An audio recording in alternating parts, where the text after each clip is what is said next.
Hi everyone, the book I'm reviewing today is called Joy on Demand, The Art of Discovering the Happiness Within by Chade-Meng.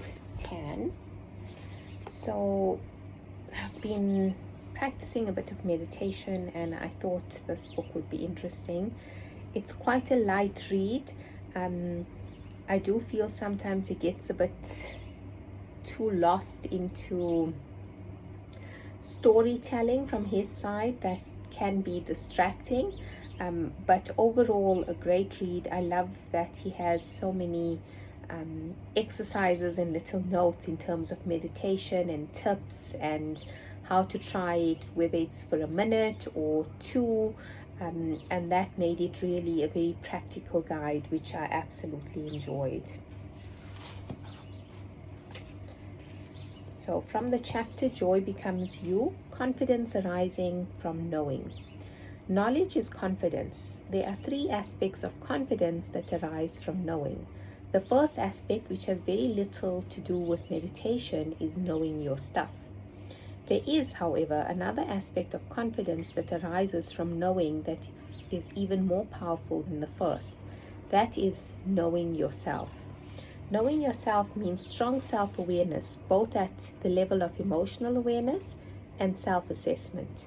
With enough self-awareness, you know how to play to your strengths, you know how to compensate for your weaknesses, you can navigate skillfully in most situations, and there's no skeleton in your closet that you don't already know about. So there's nothing about you that's going to shock you. Occasionally, you discover things about yourself that surprise you, but by and large, they are not surprising enough to floor you. Because of that, you are comfortable in your own skin. When you are comfortable in your own skin, it shows. Wherever you go, there's a certain quiet confidence that just presents itself.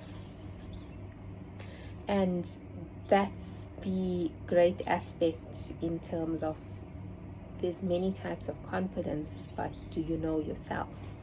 Is there anything about yourself that can surprise you or floor you, as he says?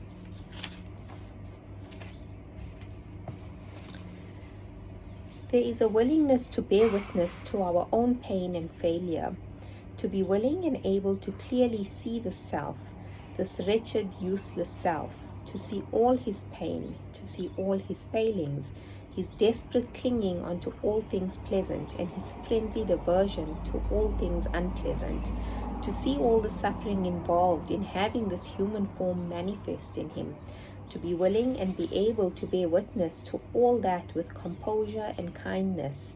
That is an immense source of confidence.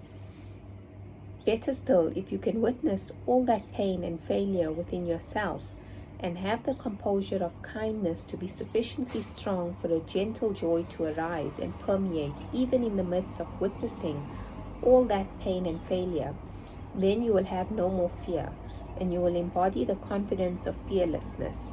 This is one of the highest levels of confidence you can have. That's the other beautiful thing. Are we willing to bear witness to our own pain and failure? Have we sat with ourselves long enough to experience that grief?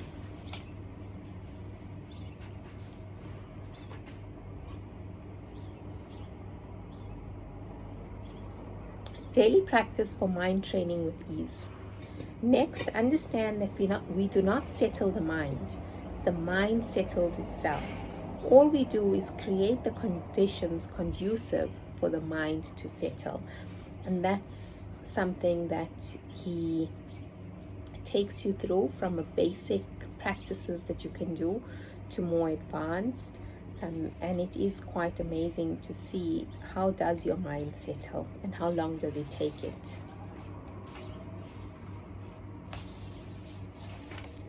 When the ground is sloped in a certain way, water flows effortlessly according to the direction of inclination. Similarly, when the mind is inclined in a certain way, thoughts and emotions happen effortlessly according to the nature of its inclination. If the mind is inclined towards joy, for example, then joyful thoughts and feelings tend to occur effortlessly. This simple but critically important insight leads to equally important practical implications. that the skillful way to train the mind is not to exert forceful control over the mind itself, but to change its inclination so that thoughts and emotions occur effortlessly in the direction one intends. Like you the Great, a skillful meditator gains mastery of, in this case, the mind by inclining it rather than fighting with it. Inclining depends on one key faculty, familiarization. We noted earlier that meditation means familiarization. In this case, to familiarize the mind with joy. The more the mind becomes familiar with joy, the more it perceives joy, inclines towards joy, and effortlessly creates the conditions conducive to joy. And that's the other great aspect, right? What are we inclined to? And are we being forceful? Or are we changing the inclination so it becomes easier?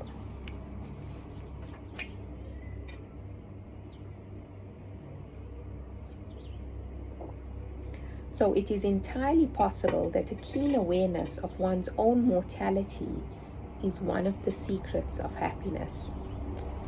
And this is one sentence, but it was quite profound, right? Because how many times do we sit and think, and how aware are we of our own mortality?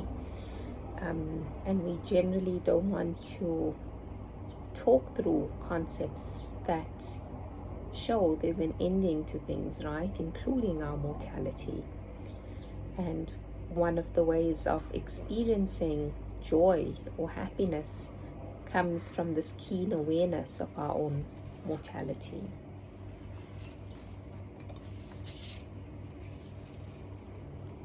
Happiness is full of crap. The other analogy is the story of a man stepping in a big pile of dog poop on his way home. The sole of his shoes are now full of dog poop, and he can either walk into the house with those shoes and dirty his carpet with dog poo, or he can wash his shoes in his backyard, thereby using the dog poo to fertilize the soil. The dog poo represents the suffering, the bad shit in our lives. When bad things happen to us, we can choose to either let our suffering permanently stink up our lives, like the man who tracks dog poo through his house, or let it promote our spiritual growth, like the man who turns the dog poo into lawn fertilizer. In life, painful emotions are unavoidable. We grow old, we get sick, we experience physical pain, and we face death, our own and that of our loved ones.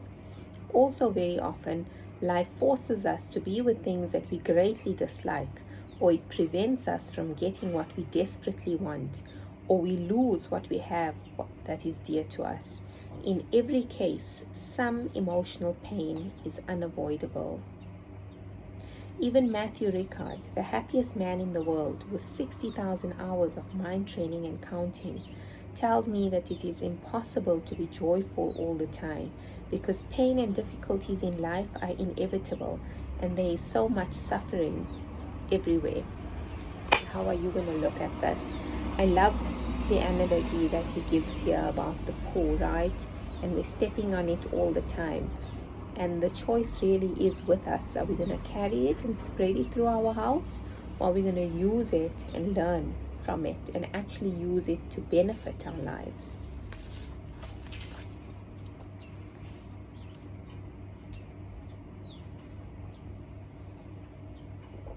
When I realized the amount of pain she was holding, I wanted to cry. One of the signs of true greatness is the ability to hold a large amount of pain, not just with courage and equanimity, but also with kindness, compassion, and joy. Rigoberta showed me what greatness looks like. I was moved.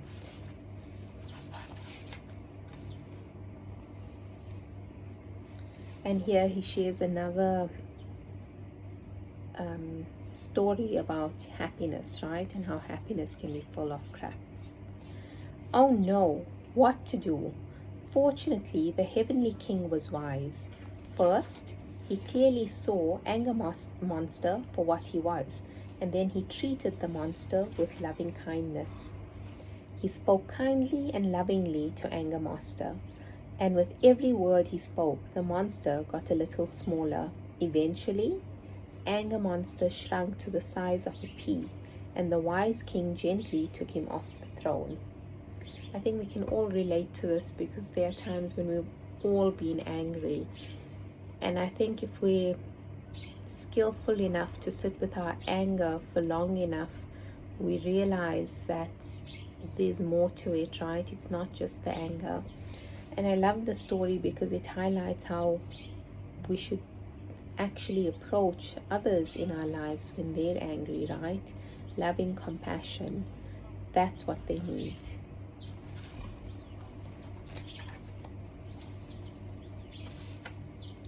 One major consequence of our seriously flawed perception of reality is that it creates a lot of unnecessary suffering, and it does so in at least 3 ways. First, it damages our relationships. We often judge others by jumping to conclusions about their intentions based on the effects their actions have on us, which are often more negative than their actual intentions.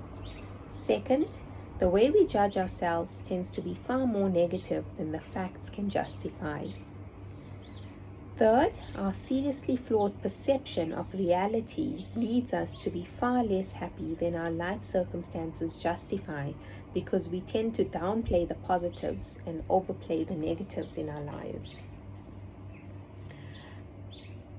And I think on all 3 aspects we can relate to, but on the one in terms of relationships and this concept of judging, right? Because I may say or behave in a certain way to you and you will then judge me based on that, but the way you judge me is the way he's saying much more negative than what my actual intention was. And that really harms our relationships because we don't talk about it, we don't communicate, we don't say anything. I then take that action, I judge, I assume, and I make that the reality within my mind. And our mind doesn't know the difference between reality and what we're telling it, and in this instance, this. And how many of our relationships could be better? Just even in terms of how we judge ourselves.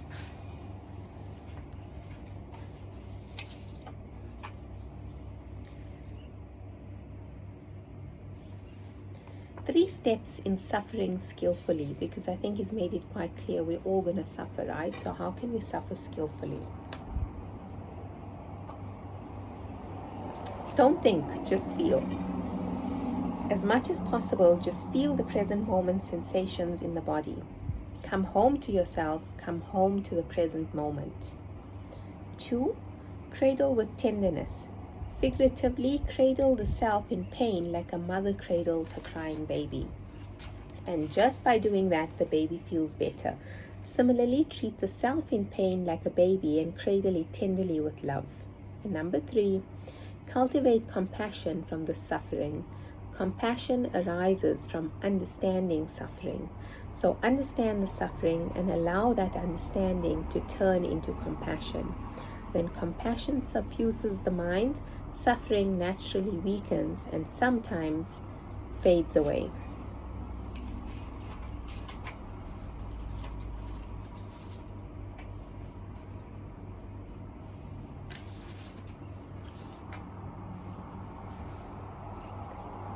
My thoughts are not me, they are merely thoughts, and my emotions are not me, they are merely emotions. And this was another sentence that I found to be quite powerful, right? My thoughts are not me, my emotions are not me, they are just that. Even in a difficult situation, when someone is hurting you badly, you can see this person with some kindness and compassion. You can see his suffering, and you can see how his suffering causes his unskillful behavior.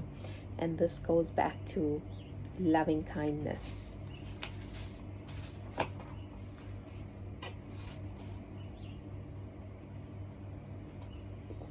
The last extract I'm going to read to you is, strive hard to let go. It is very important to understand that ultimately, meditation is not about getting anything. Meditation is entirely about letting go. The entirety of my practice is learning to let go. For example, early on I learned to let go of my addiction to constant sensory and mental stimulation. A bit later on, I learned to let go of restlessness and distraction during sitting meditation. Much later on, I learned to let go of some amount of greed, hatred, anxiety, and destructive ego. And at the current stage of my practice, I'm learning to let go of clinging, aversion, ill will, my dependence on sensory pleasure in general, and my need to fluff up my identity and ego. The entire process is nothing but letting go. Is it easy? No, it's not easy, damn it. Well, at least not for me. The reason it is not easy is because there are prerequisite abilities to letting go. There has to be both effort and letting go. I'm going to leave you with that. It really was a great read. Like I said, he does get distracted a bit here and there, but overall it got me started on my meditation journey. So if you've read it, let me know and what you think, and let me know what you're currently reading.